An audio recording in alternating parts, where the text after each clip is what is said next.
what people like, if they want to do this kind of intimidation, call freedom of speech, but is in fact clear attempt to intimidate people, and it should have. I agree with James Howard. No place in that kind of in that educational setting. The problem that has grown in recent years, you've seen a number of high profile incidents where schools have been targeted infamously on the religious content of lectures, and you had a teacher who was forced into hiding because of the approach that he had taken to an image of the Prophet Muhammad. That is totally unacceptable, and it is a clear example, I think, of where actually what people like, if they want to do this kind of intimidation, call freedom of speech, but is in fact clear attempt to intimidate people, and it should have. I agree with James Howard. No place in that kind of in that educational setting. So I'm going to be really interested to read in detail her proposals when she shares them. And this relates to a particularly worrying trend of calls of blasphemy, and it's something that the government has been trying to navigate recently. And there's a sort of a question about whether it strays into extremism. How do you draw those boundaries between people feeling that their religion is being attacked and that they feel like they have the right to speak out, but clearly in this particular case, it's led to somebody losing their job, having to go into hiding, and protesters have actually been turning up at this teacher's home address where his children also live?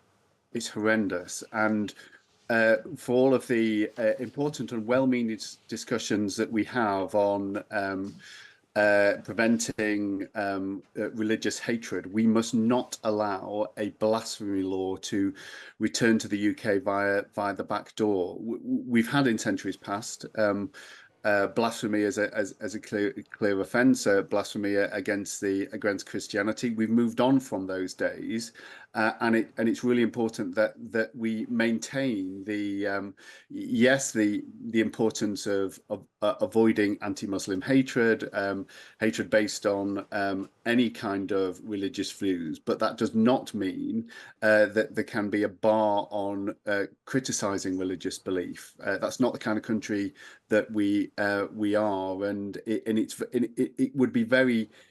It would be too easy, I think, to conflate these issues and end up without meaning to, in a situation where you're having an either soft or hard anti-blasphemy policy in the UK, which would have a really serious and chilling effect on freedom of speech. So how do we deal with that then? Because what we're starting to see, according to Sarah Khan and this interview, is that people are being cowed. They're self-censoring because they are so afraid of being cancelled. They don't want to be called racist. They don't want to be accused of blasphemy. So they're just not saying things that they have in the past wanted to say or feel the need to express. How do we encourage people to have confidence that they can say things if they're controversial, as long as they are not extreme or racist? Yeah, this is difficult because there is there certainly can be a strand of criticising Islam, which does veer into prejudice, and we've seen that recently in parts of the Conservative Party, where actually there has been a conflation, or certainly many reasonable people hearing it could have heard a conflation of someone on the face of it talking about Islamist views, which is a particular blend of political Islam not practiced by the vast majority of Islams either in the UK, vast majority of Muslims either in the UK or across the world. But the use of that term, where many people could assume that the speaker was talking about all Muslims, and so I think we have to do two things. We have to be really careful and clear when we are speaking about problems of extremism, not to conflate, but also I think we need to be able to encourage an environment where we can talk about these issues without there being a knee-jerk charge of racism or Islamophobia, because it is that it is that sometimes well-meaning jumping to taking offence or not wanting to offend others that actually makes this issue so difficult to speak about and to unpack in the way that we need to.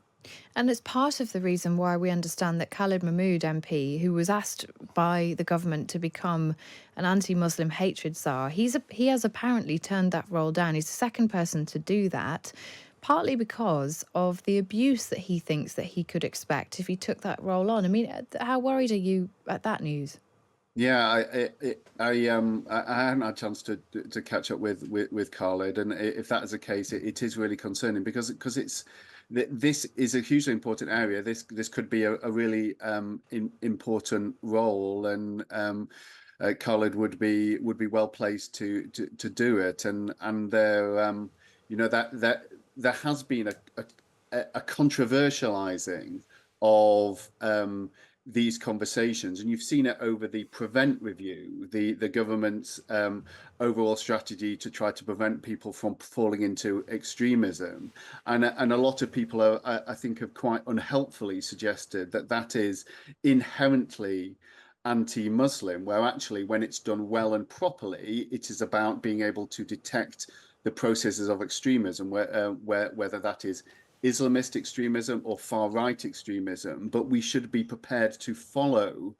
those strands of extremism wherever they go. And if it becomes a case where people are just not prepared to take up this argument, or put themselves into positions like this, then it does mean it becomes a more permissive environment for extremism to flourish, which we will all pay the price for ultimately. We've had this particular instance, which seems to be people from the community worried about intimidation. We've, of course, had the Palestinian marches very lightly policed, and we've had some evidence of communities in this country effectively running or enforcing Sharia law on people. Do you think we're going too light in terms of some Islamist behaviour in this country, that we are falling over ourselves backwards and being too tolerant? I think there can be a fear just that this territory is just too difficult, and therefore we step out of it. This is one of the reasons actually why I welcome the updating of the definition of extremism. There's clearly a significant amount of work still to be done in unpacking how that will work, how it will apply across the public realm, and ultimately which organizations will be deemed extremist. But to the desire to focus in on organizations that can try to systematically undermine our system of liberal parliamentary democracy is an important strengthening of how we should be seeking to protect our values and our way of life. And it's absolutely right that Islamist organizations set themselves up in direct competition and opposition to that, in rejecting any idea of state government, be that democracy or any other form